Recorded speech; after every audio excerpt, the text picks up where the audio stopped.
Eh bien écoutez, bonjour. Dans cette vidéo, comment trouver le sujet dans la phrase.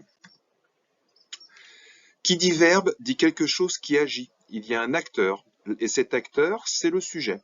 Donc qui dit verbe dit sujet. Le sujet, c'est la personne ou la chose, ou un groupe de personnes, ou plusieurs choses qui agissent sur le verbe. Donc pour trouver le sujet, il faut poser la question qui. Exemple. Tom passe la monobrosse. Quelle est l'action? L'action est de passer la monobrosse. Qui passe la monobrosse? C'est Tom. Donc Tom est sujet.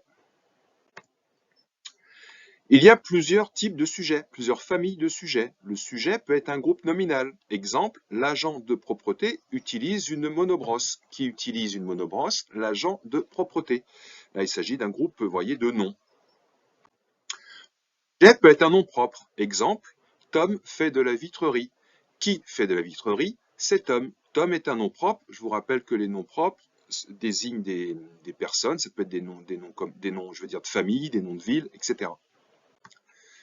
Le sujet peut être un pronom personnel. Vous savez, les je, tu, nous, vous, il, etc. Exemple, elle utilise un pulvérisateur. Qui utilise un pulvérisateur? Elle. Elle désigne quelqu'un qui n'est pas connu, mais on sait que c'est elle. Le sujet peut être après le verbe et pas au début de la phrase. Vous avez remarqué, c'était le cas. Vous avez vu, c'était toujours au début de la phrase et avant le verbe. Mais il peut être après le verbe et pas au début de la phrase. Exemple, dans l'armoire, virgule, se trouvent les produits. Vous voyez bien que on parle de quoi? On parle de l'armoire et des produits qui s'y trouvent.